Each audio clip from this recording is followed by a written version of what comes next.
যে সময় মক্কাতে নবী করিম সাল্লাল্লাহু আলাইহি ওয়াসাল্লাম অসহায়, একা, তার সঙ্গে তেমন কোনো সাহাবী নাই। এখনো বড় বড় সাহাবীরা, ধনী সাহাবীরা, শক্তিশালী উমর এখনো ইসলাম গ্রহণ করেন নাই। ওই সময় একজন কাফের উমাইয়া ইবনে খালফ নবীজিকে যখনই দেখতো তখনই নবীকে ভঞ্জনা করত, তখনই নবীজিকে কথার মাধ্যমে কষ্ট দিত। এই কারণেই সূরা হুমাযাটা নাজিল হয়েছে। এই বদ অভ্যাস যেন আমাদের মধ্যে না থাকে, যে বংশ পদ্ধতির কারণে, সম্পত্তির কারণে, ক্ষমতার কারণে আমি যেন গরিবকে হেও না করি, আমার কথা দিয়ে তাকে যেন কষ্ট না দিই। যদি দিই আমার জায়গা কোথায় হবে আল্লাহ পরবর্তীতে বলছেন।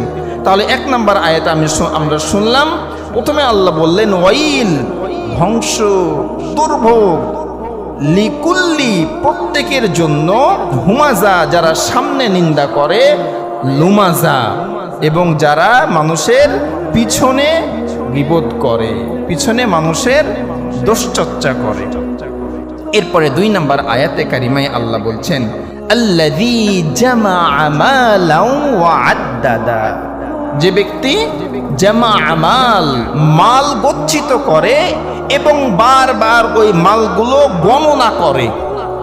যে ব্যক্তি মাল সম্পত্তি গচ্ছিত করে আর বারবার গণনা করে। তাহলে এখন প্রশ্ন আসবে যে হুজুর, মাল, অর্থ সম্পত্তি থাকা বা হওয়া এটা কি অপরাধের? না, এটা অপরাধের না। যদি আপনার অর্থ সম্পত্তি হয় হালাল পথে, পাহাড় পরিমাণ অর্থের মালিকও যদি আপনি হন, কোনো সমস্যা নাই, হতে হবে হালাল পথে। আর হারাম পথে আপনি অর্থ উপার্জন করছেন আর বারবার ওগুলো গণনা করছেন, তাহলে আপনার জায়গা হবে জাহান্নামে।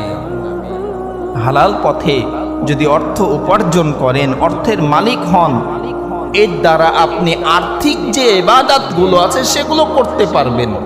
যেমন হজ, আর্থিক ইবাদত করতে পারবেন, যাকাত দিতে পারবেন, দান সদকা করতে পারবেন, আপনার আত্মীয় স্বজন প্রতিবেশীর খোঁজ খবর রাখতে পারবেন, তাদেরকে হেল্প করতে পারবেন। যদি আপনার কাছে অর্থ থাকে, অর্থ থাকাটা অপরাধ নয়, কিন্তু এই অর্থ, আয় এবং ব্যয়, এই দুইটাই হতে হবে হালাল পথে। হালাল পথে আপনি অর্থ আয় করবেন, ব্যয় করবেন, এতে কোনো দোষ নাই, কোনো অপরাধ নাই।